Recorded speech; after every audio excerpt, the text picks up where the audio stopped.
the 2018 Kentucky Derby is about 2 months away. And with that being said, there's a ton to talk about right now going on with the race.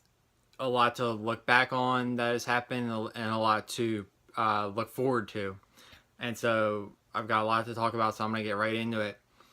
Just a couple of small things before I do that. First, if you have any thoughts on it, or if you have any questions that you think I can answer, or if you just disagree with me on any points I make, or just have any interesting things, what I'm going to do is I'm going to leave both my Twitter and Instagram handles in the description box of this video so you can contact me there.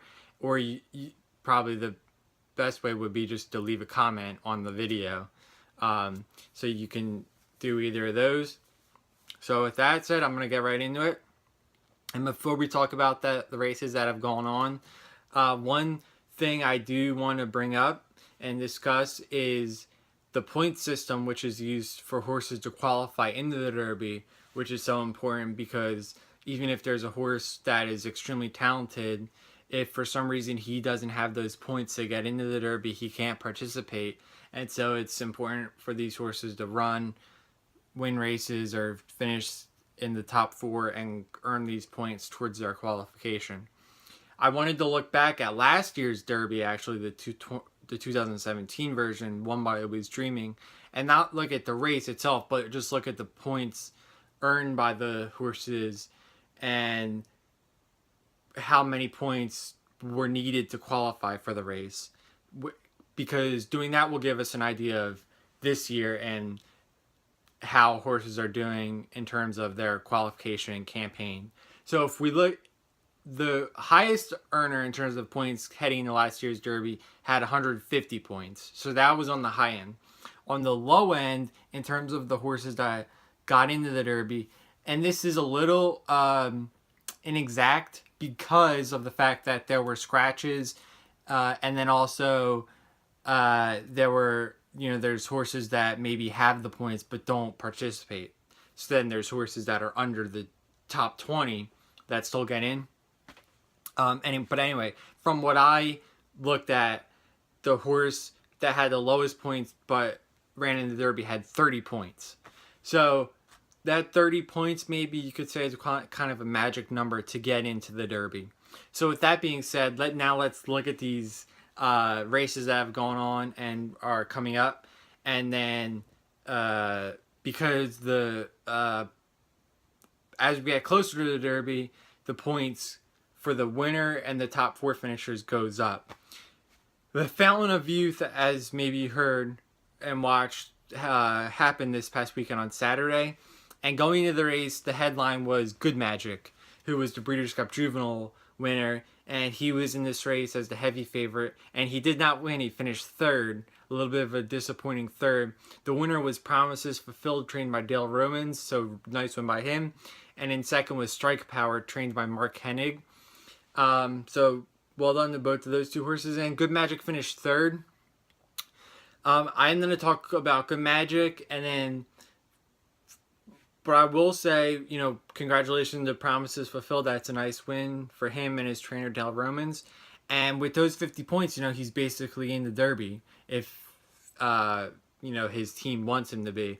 And then Strike Power, even though he finished second, that's an interesting horse that I'm going to keep my eye on moving forward here because I thought he ran pretty nice too.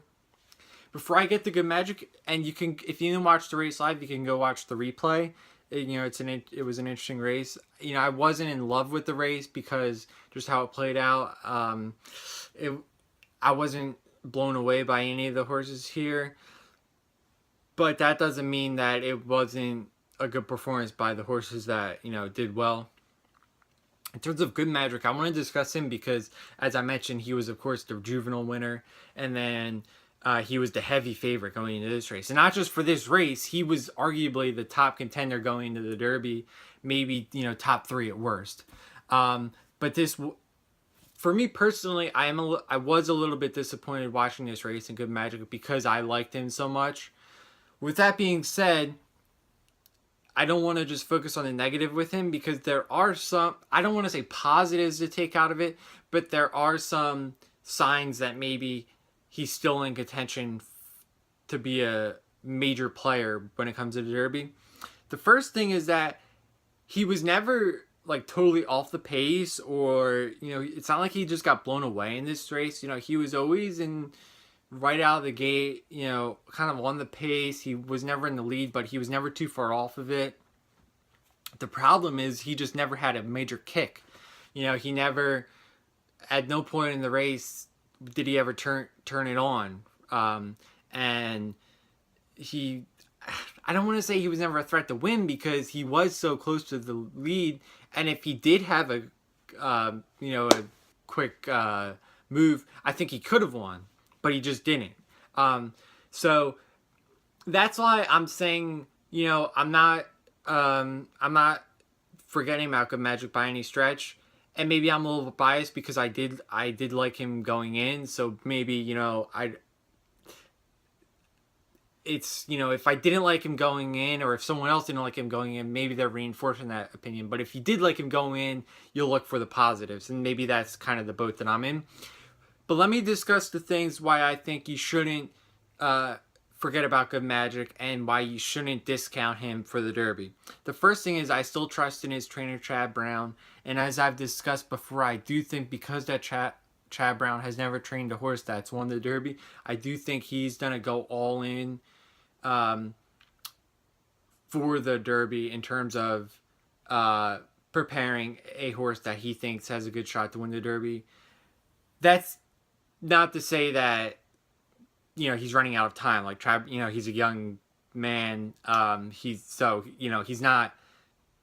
It's not like now or never. That is far from it. But I do think that he wants to solidify his training resume, so to speak. And I do think that Good Magic is a horse that has a chance compared to the rest of the 3-year-old crop to win the Derby. So that's why that's one of the reasons why I'm still high on Good Magic. And then as I just kind of discussed earlier, even if you look at this race, yeah, it's not a great performance, but it's not terrible. And there's tons of other times where horses finish second or third, and people look at it and say, well, that's actually a good performance. I think so much of this is, as it is with any sport or any competition or just anything, the result and how you view the result so often is based upon the expectations going in. So because Good Magic was the heavy favorite, finishing third, is not good no matter how he finished third. But if, there's so many other times when a horse who didn't have that expectations and was a heavy underdog going into a race, if they finish third, it's like, wow, that's a great performance. So, finishing third, it's not terrible, and he does earn points. And that's the thing that I'm actually going to talk about now, is another reason why I still have him at the top of my Kentucky Derby, my own personal leaderboard, so to speak, is because the Breeders' Cup Juvenile, which I've mentioned a few times, that's actually, even though it takes place when they're 2-year-olds last year, that race has Kentucky Derby qualification points attached to it. And so Good Magic, even going into this race, had plenty of points. He added a couple as a result of finishing third in the Fountain of Youth. So he's now sitting at 34 points. So if you go by my 30-point number, which I discussed earlier, he actually is almost already in the Derby. I'm not, that 34, it might not be enough when all is said and done, but he's in a good position to qualify. My guess is he'll only run one more race going into the Derby.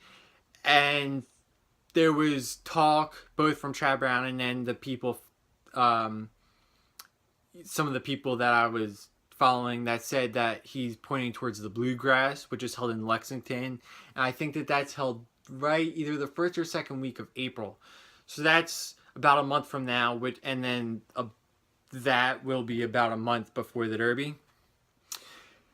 So he'll have time to redeem himself in that race. And so for me personally, I'm still high on Good Magic. I'm not, I am a little bit disappointed in his performance, but I'm not ready to write him off by any stretch. I'm still keeping a close eye on him. And if, both from just a fan perspective and also from a wagering perspective, I would not discount Good Magic. That's just my personal advice, but we'll see.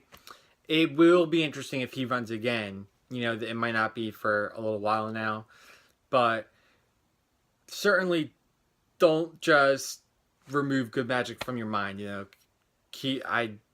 Me personally, again, he's still among my top 3, 4, let's say, going into the Derby. But he does need to show something the next time he runs, if he does run before the Derby, which I think he will. Okay, so once again, Fountain of Youth, Promises Fulfilled 1, Strike Power 2. Well done to both of them, and I think Strike Power probably will have to run at least once more to get to the Derby. Promises Fulfilled is probably already in, so we'll see if either of them run again before the Derby. And maybe if they have another good performance, maybe that makes Good Magic look a little bit better. I don't always put stock into that, but it is something to consider. One other thing before I talk about the immediate races that are coming up is I wanted to talk about the Florida Derby. So the Florida Derby has emerged the past couple of years as, if not the main prep, one of the main preps going to the Derby.